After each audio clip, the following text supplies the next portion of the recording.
SYBCom semester 4ના વિદ્યાર્થી કંપનીલક્ષી હિસાબી પદ્ધતિમાં આપણે આગળ 12 વિડીયો જોઈ ગયા. હવે આગળના જે વિડીયો લેક્ચર હતા એમાં આપણે ચેપ્ટર નંબર 2 કંપનીઓના સંયોજનના હિસાબોમાં 6 દાખલા જોઈ ગયા. બરાબર. હવે 7મો દાખલો જોઈએ. તો 7મા દાખલા માટેની રકમ જોઈએ.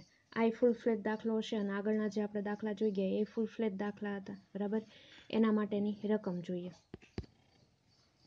તારીખ 1/4/2017ના રોજનું એ લિમિટેડ અને બી લિમિટેડનું પાકું સરવૈયું નીચે મુજબ છે. દેવા એ લિમિટેડ, બી લિમિટેડ, મિલકતો એ લિમિટેડ, બી લિમિટેડ. દેવામાં જોઈએ ઇક્વિટી શેર મૂડી દરેક ₹10નું 1,50,000 અને 1 લાખ.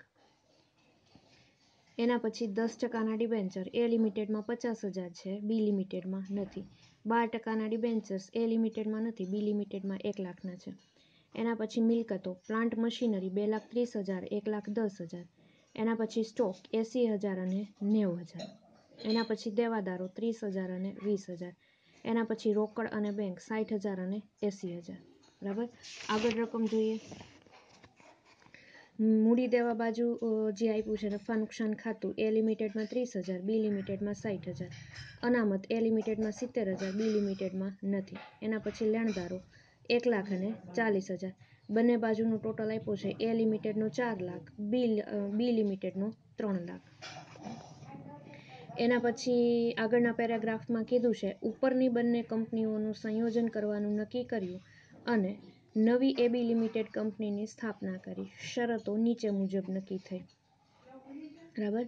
ઉપરની બંને કંપનીઓનું સંયોજન કરવાનું નક્કી કર્યું અને નવી એબી લિમિટેડ કંપનીની સ્થાપના કરી. શરતો નીચે મુજબ નક્કી થઈ. એમાં પહેલી શરત આપે છે જૂની કંપનીના 5 શેરના બદલામાં એબી લિમિટેડના 6 શેર આપવા. બરાબર. આ બંને માટે લાગુ પડે કે જૂની કંપનીના 5 શેરના બદલામાં એબી લિમિટેડના 6 શેર આપવા. અને બીજું આપ્યું છે 90% જૂની કંપનીના શેર હોલ્ડરોએ શેર સ્વીકાર્યા, બાકી 10%ને રોકડ રકમ આપતી ચૂકતે કર્યા. બરાબર. શું કહે છે તો કે 90% જૂની કંપનીના શેર હોલ્ડરોએ શેર સ્વીકાર્યા, બાકી 10%ને રોકડ રકમ આપી ચૂકતે કર્યા. અને ત્રીજું કહે છે તમામ મિલકતો અને દેવા ચોપડે કિંમતે નવી કંપની લઈ લે છે. તમે તૈયાર કરો પહેલું ખરીદ કિંમતની ગણતરી કરી બતાવો. બીજું બંને જૂની કંપનીના ચોપડા બંધ કરવા જરૂરી ખાતાઓ બનાવો. ત્રીજું એબી કંપની લિમિટેડના ચોપડે જરૂરી આમ નોંધ આપો. અને ચોથું એબી કંપની લિમિટેડના ચોપડે શરૂનું ઉઘડતું પાકું સરવૈયું. ફૂલ ફ્લેટ દાખલો થઈ ગયો. બરાબર. પહેલા દાખલાની રકમ પર ફોકસ કરીએ અને પછી આપણી પાસે જે વિગતો માંગી છે એ બધી પૂરી કરીએ.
બરાબર.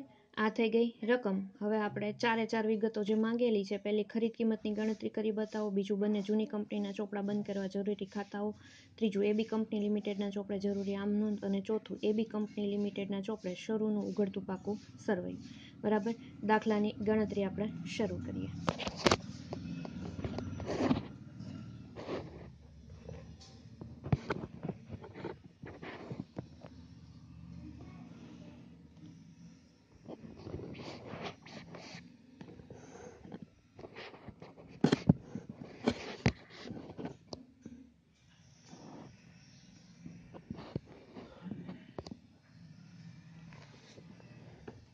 બરાબર. આપણે પહેલાં ખરીદ કિંમતની ગણતરી આપી દઈએ. બરાબર. એમાં ખરીદ કિંમતમાં આપણને 2-3 હવાલા કીધા છે. પહેલો કીધું છે કે જૂની કંપનીના 5 શેરના બદલામાં એબી લિમિટેડના 6 શેર આપવા. બરાબર. અને 90% જૂની કંપનીના શેર હોલ્ડરોએ શેર સ્વીકાર્યા, બાકી 10%ને રોકડ રકમ આપવી ચૂકતે કર્યા. બરાબર. તો પહેલાં આપણે ખરીદ કિંમતની ગણતરી કરીએ એ લિમિટેડ માટે. બરાબર.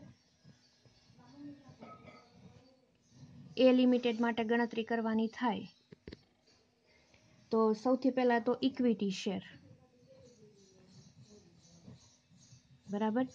એમાં હવે જો આપણને પહેલો હવાલો કીધું કે જૂની કંપનીના 5 શેરના બદલામાં એબી લિમિટેડના 6 શેર આપવા.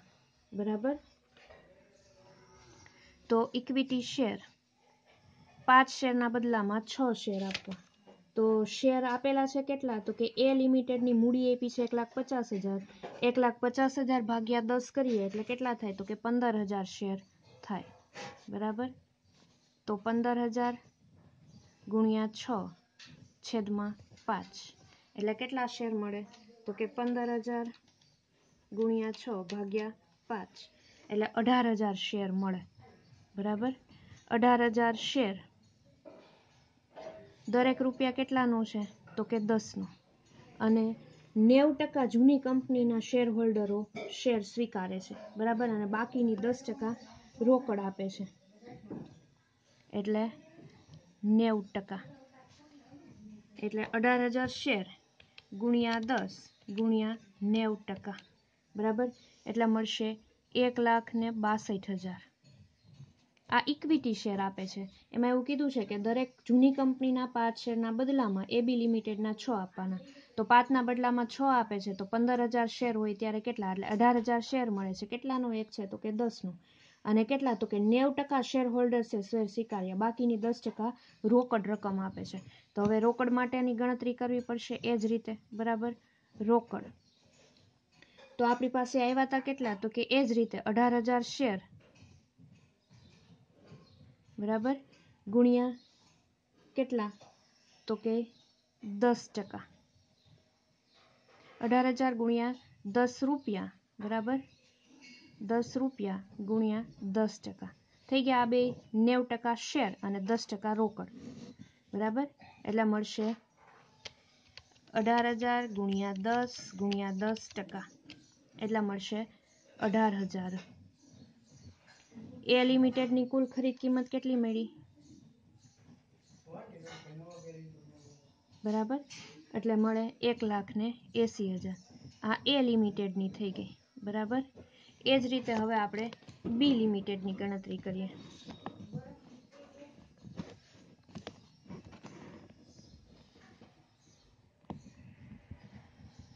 બી લિમિટેડ માટે એમાં એવું જ ઇક્વિટી શેર લઈ લઈએ પહેલા. બરાબર. 5 શેરના બદલામાં 6 શેર આપે છે. તો બી લિમિટેડમાં શેર મૂડી આપી છે 1,00,000ની, દરેક રૂપિયા 10નો છે તો 1,00,000 ભાગ્યા 10 કરીએ એટલે કેટલા થાય?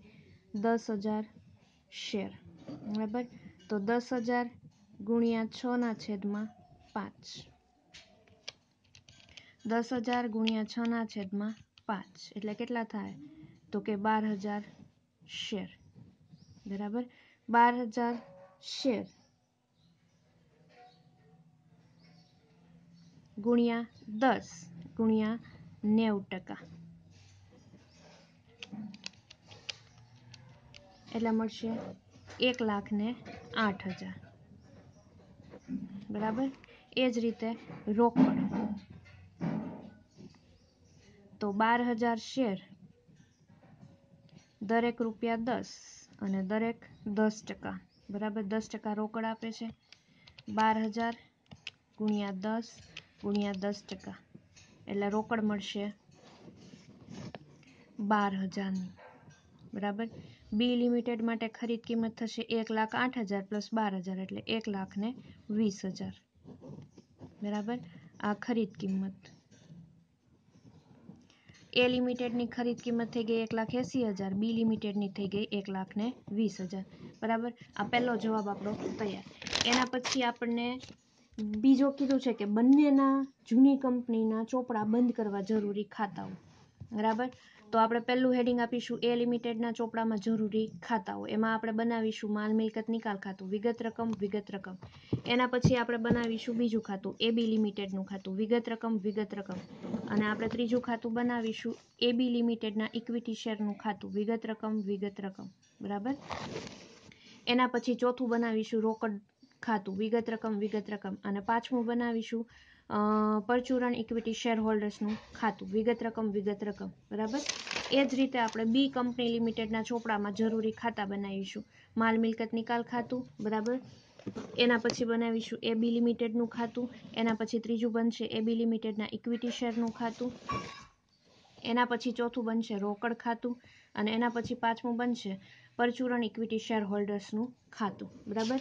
પહેલાં આપણે એ લિમિટેડ માટેના જે કાંઈ ખાતા છે એમાં આપણે ખતવણી આપી દઈએ, પછી આપણે બી લિમિટેડ માટે જોઈશું, બરાબર. તો આપણને આમ નોંધ આવડે તો આમ નોંધ ઉપરથી ખતવણી કરવાનું થાય, બરાબર. હવે આમ નોંધ માટે આપણે પહેલી આમ નોંધ એવી હોય કે જે તે મિલકતો છે અને માલ મિલકત નિકાલ ખાતે જઈને બંધ કરી દેવાની હોય. આમ નોંધ એ રીતની થાય માલ મિલકત નિકાલ ખાતે ઉધારતે જે તે મિલકતો ખાતે. તો પાકા સરવૈયામાં જોવાય જેટલી બધી મિલકતો આપી છે બધી મિલકતોને લઈ લેવાની થાય. એ લિમિટેડ માટે બનાવીએ છીએ તો પહેલાં એ લિમિટેડની જોવાની. માલ મિલકત નિકાલ ખાતામાં પહેલાં લઈ લઈએ આપણે પ્લાન્ટ મશીનરી. કેટલાની છે તો કે 2,30,000. એના પછી કીધું છે સ્ટોક ખાતે, બરાબર. સ્ટોકનું ખાતું માંડી વાળવું પડશે, બંધ કરી દેવું પડશે. માલ મિલકત નિકાલ ખાતે 80,000. એના પછી દેવાદારો ખાતે. દેવાદારો કેટલાના છે તો કે 30,000ના. અને એના પછી રોકડ / બેંક ખાતે કેટલા તો કે 60,000, બરાબર. અને જો આપણે અહીંયા રોકડ અને બેંકનું ખાતું બનાવ્યું છે, બરાબર. એ કોનું તો કે નવી કંપની માટે જે રોકડ અવેજ આપીશું એના માટે જ છે, બરાબર. એટલે અહીંયા રોકડનું ખાતું માંડી વાળવાનું થશે. એના પછીની બીજી આમ નોંધ આપણે શું કરીએ તો કે જે તે જવાબદારીઓ છે અને માલ મિલકત નિકાલ ખાતે જઈને બંધ કરી દેવી પડે. આમ નોંધ એ રીતે થાય કે દેવા જવાબદારી ખાતે ઉધારતે માલ મિલકત નિકાલ ખાતે. તો ત્યાં આપી દઈએ પહેલું ડિબેન્ચર ખાતે. ડિબેન્ચર આપ્યા છે 50,000ના. એના પછી લેણદારો ખાતે, બરાબર. લેણદારો આપ્યા છે 1,00,000ના. એના પછી હવે કાંઈ દેવા નથી, બરાબર. એના પછી ત્રીજી આમ નોંધ શું કરીએ છીએ તો કે જે મૂડી હોય અથવા તો શેર અનામત હોય અથવા તો અસામાન્ય અનામત હોય એ બધું આપણે ક્યાં આપી દઈએ છીએ તો કે એ આપણે આપી દઈએ છીએ પરચુરણ ઇક્વિટી શેર હોલ્ડર્સના ખાતે, બરાબર. તો અહીંયા જો આપણને પાસે ઇક્વિટી શેર મૂડી આપી છે એ લિમિટેડમાં કેટલી 1,50,000. નફા નુકસાન ખાતું પણ આપ્યું છે 30,000 અને અનામત પણ આપી છે 70,000. આમ નોંધ એ રીતની થશે કે ઇક્વિટી શેર મૂડી ખાતે ઉધાર 1,50,000, અનામત ખાતે ઉધાર 70,000, નફા નુકસાન ખાતે ઉધાર 30,000 તે પરચુરણ ઇક્વિટી શેર હોલ્ડર્સ ખાતે, બરાબર. તો પરચુરણ ઇક્વિટી શેર હોલ્ડર્સનું આપણે ખાતું બનાવ્યું છે ત્યાં જમા બાજુ આપવાનું થાય ઇક્વિટી શેર મૂડી ખાતે. કેટલા આપ્યા છે 1,50,000. અનામત ખાતે 70,000 અને નફા નુકસાન ખાતે, બરાબર. કેટલા તો કે 30,000. આ થઈ ગઈ આપણી ત્રીજી આમ નોંધ, બરાબર. એના પછી હવે ચોથી આમ નોંધ આપી દઈએ. ચોથી આમ નોંધ શેની કરીએ છીએ તો કે ખરીદ કિંમત માટેની. ખરીદ કિંમત માટેની આમ નોંધ કરવાની થાય તો ત્યાં આપણે આપવું પડે એબી લિમિટેડ ખાતે ઉધાર તો માલ મિલકત નિકાલ ખાતે. એબી લિમિટેડનું ખાતું આપણે બનાવ્યું છે, ત્યાં આપી દેવું પડે ઉધાર બાજુ માલ મિલકત નિકાલ ખાતે કાઉસમાં ખરીદ કિંમત. અને ખરીદ કિંમત આપણે વર્કિંગ નોટ એકમાં જોઈએ કેટલી એવી તો કે 1,80,000 બરાબર. આની બીજી અસર આપી દઈએ આપણે માલ મિલકત નિકાલ ખાતામાં જમા બાજુ, ત્યાં લખવું પડે એબી લિમિટેડ ખાતે કાઉસમાં ખરીદ કિંમત બરાબર. ખરીદ કિંમત કેટલી એવી 1,80,000 બરાબર. એના પછી તો કે એના પછી જે કાંઈ અવેજ મળે છે એના માટે બરાબર. તો આમનો શું થાય તો કે એબી લિમિટેડના ઇક્વિટી શેર ખાતે ઉધાર 1,62,000, રોકડ ખાતે ઉધાર 18,000 તે એબી લિમિટેડ ખાતે બરાબર. તો એબી લિમિટેડના ઇક્વિટી શેરનું ખાતું બનાવ્યું છે, ત્યાં આપણે ઉધાર બાજુ આપવું પડે, ત્યાં નવી કંપનીનું નામ આપવું પડે એબી લિમિટેડ ખાતે બરાબર. અવેજ આપ્યો એના કેટલું આપે છે તો કે 1,62,000 બરાબર. એના પછી અવેજમાં રોકડ આપે છે તો રોકડનામાં ઉધાર લખવું પડશે, શું લખીશું તો કે એબી લિમિટેડ ખાતે બરાબર. અવેજ આપે છે 10% રોકડનું, કેટલો આપે છે તો કે 18,000 બરાબર. અને આ બે ઉધારની અસર આપણે એબી લિમિટેડના ખાતામાં જમા બાજુ આપી દેવી પડશે, ત્યાં લખીશું આપણે ઇક્વિટી શેર બરાબર એબી લિમિટેડના ખાતે કેટલા તો કે 1,62,000 અને બીજું લખવું પડશે રોકડ ખાતે બરાબર. રોકડ કેટલાની હતી તો કે 18,000ની બરાબર. હવે અહીંયા જો આ ખાતું થઈ ગયું પૂરું, 1,80,000 ઉધાર બાજુનો ટોટલ અને 1,80,000નો ટોટલ જમા બાજુ 1,62,000 પ્લસ 18,000 બરાબર. એટલે એબી લિમિટેડનું ખાતું પૂરું થઈ ગયું. હવે આપણે એબી લિમિટેડના ઇક્વિટી શેરનું ખાતું છે એ ટેલી કરીએ તો અહીંયા ઉધાર બાજુ શું છે તો કે 1,62,000 બરાબર. એટલા જ આપણે આ બાજુ રાખવાના થાય 1,62,000, બાકી વધે અહીંયા 1,62,000. એ 1,62,000ને આપણે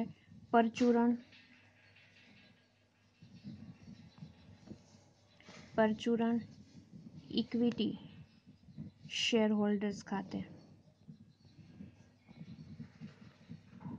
કેટલા તો કે 1,62,000 લઈ જાઓ બરાબર. પરચુરણ ઇક્વિટી શેર હોલ્ડર્સનું ખાતું આપણે બનાવ્યું છે બરાબર. ત્યાં આપણે લખીશું એબી લિમિટેડના ઇક્વિટી શેર ખાતે કેટલા તો કે 1,62,000 બરાબર. એના પછી હવે કંઈ હવાલા બાકી નથી બરાબર. અને પાકા સરવૈયાની બધી વિગતો પણ થઈ ગઈ પૂરી. તો આપણે એક પછી એક ખાતા બંધ કરતા જઈએ બરાબર. અહીંયા આપણે એબી લિમિટેડનું ખાતું તો બંધ થઈ ગયું, પણ એબી લિમિટેડના શેરનું ખાતું પણ બંધ થઈ ગયું.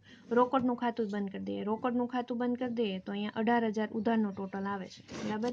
એટલો ટોટલ આપણે જમા બાજુ રાખવો પડશે 18,000, તો અહીંયા બાકી વધશે 18,000 બરાબર. ત્યાં આપણે કહી દઈશું પરચુરણ ઇક્વિટી શેર હોલ્ડર્સ ખાતે બરાબર. કેટલા આવ્યા 18,000. હવે અહીંયા આપી દે પરચુરણ ઇક્વિટી શેર હોલ્ડર્સનું ખાતું બનાવ્યું છે, ત્યાં રાખવું પડે રોકડ ખાતે કેટલા તો કે 18,000 બરાબર. હવે આપણે એક જ ખાતું રહ્યું માલ મિલકત નિકાલ ખાતું. માલ મિલકત નિકાલ ખાતું બંધ કરીએ તો જોઈએ ટોટલ અહીંયા ઉધાર સાઈડનો ટોટલ વધારે આવે છે 2,30,000 પ્લસ 80,000 પ્લસ 30,000 પ્લસ 60,000 બરાબર. તો આપણે ટોટલ કરીએ 2,30,000 પ્લસ 80,000 પ્લસ 30,000 પ્લસ 60,000 તો 4 લાખ ટોટલ આવે બરાબર. એટલો ટોટલ આપણે જમા બાજુનો રાખવો પડે 4 લાખ. 4 લાખમાંથી 50,000, 1 લાખ ને 1,80,000 બાદ કરીએ તો તફાવત આવે 70,000નો. એ ખોટ આવી બરાબર. એ લઈ જવું પડે પરચુરણ શેર હોલ્ડર્સ ખાતે કાઉસમાં ખોટ બરાબર. 70,000 પરચુરણ ઇક્વિટી શેર હોલ્ડર્સ ખાતે આપણે લઈ જવાના થશે. હવે અહીંયા માલ મિલકત નિકાલ ખાતામાં જમા બાજુ આવ્યું તો પરચુરણ ઇક્વિટી શેર હોલ્ડર્સ ખાતે આપણે ઉધાર બાજુ આપવું પડશે. આપી દઈએ ત્યાં માલ મિલકત નિકાલ ખાતેથી, બરાબર, ખોટ, બરાબર, કેટલી તો કે 70,000. હવે આપણે પરચુરણ ઇક્વિટી શેર હોલ્ડર્સનું ખાતું ટેલી કરીએ તો પરચુરણ ઇક્વિટી શેર હોલ્ડર્સનું ખાતું ટેલી કરીએ 1,50,000, 70,000 ને 30,000 એટલે થઈ જશે 2,50,000, બરાબર. અને આ બાજુ પણ 1,62,000 પ્લસ 18,000 અને પ્લસ 70,000 એટલે એનો પણ ટોટલ થઈ જશે 2,50,000, બરાબર. એટલે અહીંયા થઈ ગયું પરચુરણ ઇક્વિટી શેર હોલ્ડર્સના ખાતા ટેલી, બંને બાજુ 2,50,000, 2,50,000, બરાબર. આ થઈ ગયું એ લિમિટેડના ચોપડામાં જરૂરી ખાતાઓ. હવે એ જ રીતે આપણે બનાવીએ બી કંપની લિમિટેડના ચોપડામાં જરૂરી ખાતાઓ, બરાબર. જેમ એ લિમિટેડમાં બનાવ્યા એ જ રીતે આપણે બી લિમિટેડ માટે બનાવીએ. તો એમાં પણ આપણે આમ નોંધ એ જ કરીશું કે જે તે મિલકતો છે અને માલ મિલકત નિકાલ ખાતે જઈને બંધ કરી દઈશું. પહેલી આમ નોંધ એ કરવી પડશે. તો આપી દઈએ માલ મિલકત નિકાલ ખાતે ઉધાર તે જે તે મિલકતો ખાતે. બી લિમિટેડ માટે છે તો બી લિમિટેડની વિગતો જોવાની, બરાબર. ત્યાં આવશે પહેલું પ્લાન્ટ મશીનરી 1,10,000. એના પછી સ્ટોક ખાતે સ્ટોક છે 90,000નો. એના પછી દેવાદારો ખાતે, બરાબર, દેવાદારો છે 20,000ના. એના પછી રોકડ ખાતે રોકડ છે 80,000ની, બરાબર. હવે આના સિવાય બીજી કઈ વિગતો નથી. એના પછીની આપણે દેવા જવાબદારી માલ મિલકત નિકાલ ખાતે આપી દઈએ તો, બરાબર. બીજી આપણે દેવા જવાબદારી ખાતે ઉધાર તે માલ મિલકત નિકાલ ખાતે જમા. તો આમ નોંધ આપી દઈએ આપણે સૌથી 12%ના ડિબેન્ચર ખાતે આપેલા છે 1,00,000ના. એના પછી લેણદારો ખાતે લેણદારો આપ્યા છે 40,000ના, બરાબર. એના પછી કાંઈ આમ નોંધ નથી. એના પછી આપણે ત્રીજી આમ નોંધ એવી કરીએ છીએ કે ઇક્વિટી શેર મૂડી અને નફા નુકસાન ખાતું કે સામાન્ય અનામત હોય તો આપણે પરચુરણ ઇક્વિટી શેર હોલ્ડર્સના ખાતે જઈને માંડી વાળીએ છીએ. તો પરચુરણ ઇક્વિટી શેર હોલ્ડર્સના ખાતે જમા બાજુ આપણે આપવું પડશે. ત્યાં આપવું પડે જમા બાજુ ઇક્વિટી શેર મૂડી ખાતે,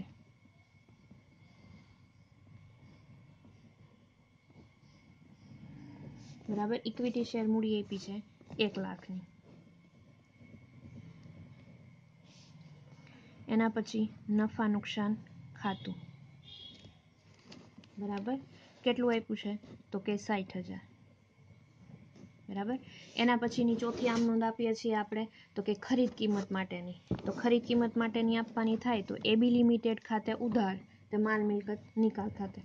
એબી લિમિટેડ ખાતે આપી દઈએ, ત્યાં લખીએ ઉધાર બાજુ માલ મિલકત નિકાલ ખાતે, બરાબર. કાઉસમાં ખરીદ કિંમત. બી લિમિટેડની ખરીદ કિંમત વર્કિંગ નોટ નંબર 2 માંથી એવી હતી 1,20,000, બરાબર. અને બીજી અસર આપી દઈએ આપણે માલ મિલકત નિકાલ ખાતે જમા બાજુ, ત્યાં લખીએ એબી લિમિટેડ ખાતે કાઉસમાં ખરીદ કિંમત. ખરીદ કિંમત આવી 1,20,000, બરાબર.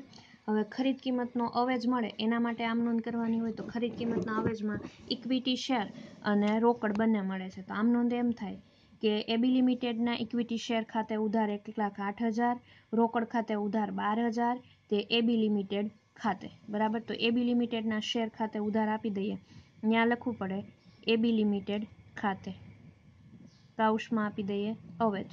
કેટલાનો ઇક્વિટીનો અવેજ આપતા હતા તો કે 1,08,000.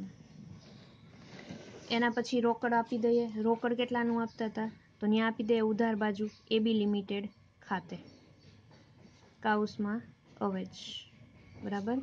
અવેજ આપ્યો 12,000.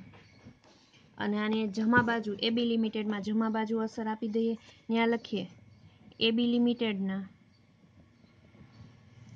ઇક્વિટી શેર ખાતે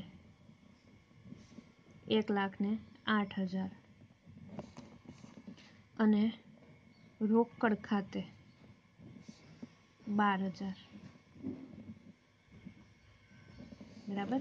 અહીંયા જોઈએ, જો એબી લિમિટેડનું ખાતું છે થઈ ગયું ટેલું 1,20,000, આ બાજુ પણ 1,08,000 પ્લસ 12,000 એટલે 1,20,000 બરાબર.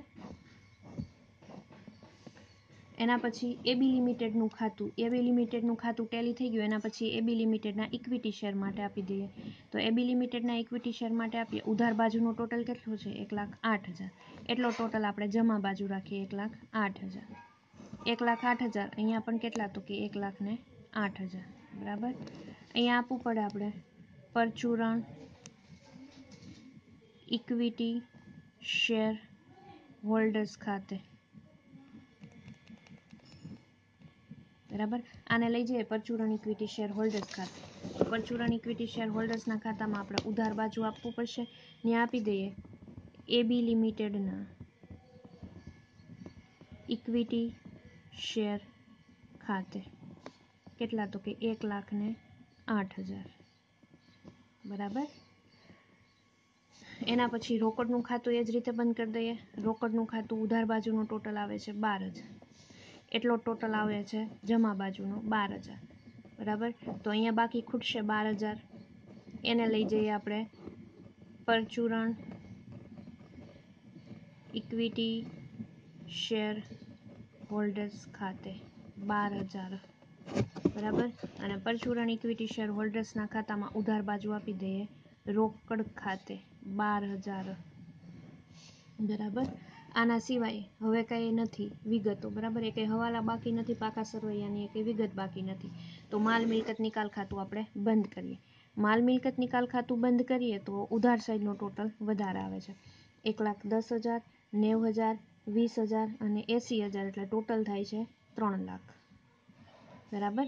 એટલો ટોટલ આપણે જમા બાજુ રાખવાનો થશે 3 લાખ. 3 લાખમાંથી 1,40,000 અને 1,20,000 બાદ કરીએ તો 40,000 રૂપિયાનો તફાવત વધશે બરાબર.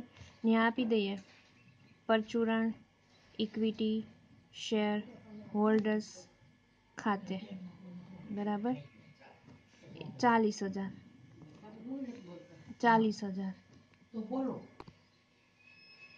બરાબર. આ 40,000ની જે ખોટ છે એ આપણે લઈ જઈએ પરચુરણ ઇક્વિટી શેર હોલ્ડર્સના ખાતામાં. તો પરચુરણ ઇક્વિટી શેર હોલ્ડર્સના ખાતામાં આપી દઈએ માલ મિલકત નિકાલ ખાતેથી ખોટ કેટલી એવી? તો કે 40,000 બરાબર. હવે માલ મિલકત નિકાલ ખાતું બંધ કરી દઈએ. તો માલ મિલકત નિકાલ ખાતામાં 1,08,000 પ્લસ 12,000 પ્લસ 40,000 એટલે 1,60,000 બરાબર. એટલો ટોટલ જોઈએ 1,60,000 એટલે ટોટલ આવે છે 1,60,000 બરાબર. બંને બાજુ પરચુરણ ઇક્વિટી શેર હોલ્ડર્સના ખાતા ટેલી થઈ ગયા બરાબર. 1,60,000 1,60,000. આ હવે જો આપણી પાસે 4 વિગતો માંગેલી છે. પહેલી માંગી છે ખરીદ કિંમતની ગણતરી કરી બતાવો. બીજું માંગ્યું છે બંને જૂની કંપનીના ચોપડા બંધ કરવા જરૂરી ખાતાઓ. તો આપણે બંને જૂની કંપની છે એ લિમિટેડના ખાતે આપણે 5 ખાતા બનાવ્યા. જેમાં પહેલું માલ મિલકત નિકાલ ખાતું, બીજું એબી લિમિટેડનું ખાતું, ત્રીજું એબી લિમિટેડના ઇક્વિટી શેરનું ખાતું, ચોથું રોકડ ખાતું અને પાંચમું પરચુરણ ઇક્વિટી શેર હોલ્ડર્સનું ખાતું. એ જ રીતે બી લિમિટેડના ચોપડામાં આપણે જરૂરી ખાતા જોઈ ગયા બરાબર.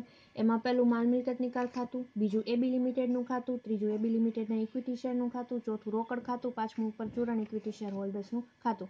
હજી આપણી 2 વિગત બાકી છે.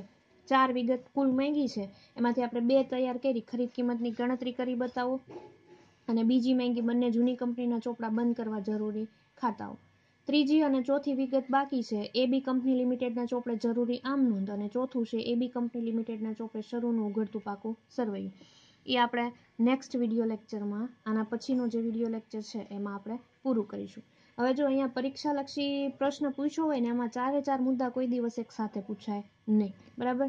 કાં પહેલો, બીજો અને ત્રીજો પૂછે અને કાં પહેલો અને ચોથો પૂછે કે ખરીદ કિંમતની ગણતરી કરી બતાવો અથવા તો એબી કંપની લિમિટેડના ચોપડે શરૂનું ઉઘડતું પાકું સરવૈયું બનાવો. કોઈ દિવસ એક સાથે 4 પૂછે નહીં કારણ કે 4 છે એ બહુ ટાઈમ કન્ઝ્યુમિંગ છે બરાબર. ઘણી બધી વાર લાગે. ખરીદ કિંમતની ગણતરી કરીને બંને જૂની કંપનીના ચોપડા બંધ કરવા એવું પૂછે અને કા એબી લિમિટેડના ચોપડા આમ ન લખવાનું કે પાકું સરવૈયું પે. પણ અહીંયા આપણે ફૂલ ફ્લેટ દાખલા કરીએ છીએ એટલે આપણે 4 વિગત જોઈ જઈશું. એમાં પહેલાં આપણે 2 તૈયાર કરીએ, હવે પછીનો જે નેક્સ્ટ વિડીયો લેક્ચર છે એમાં આપણે ત્રીજી અને ચોથી વિગત છે પૂરી કરીશું.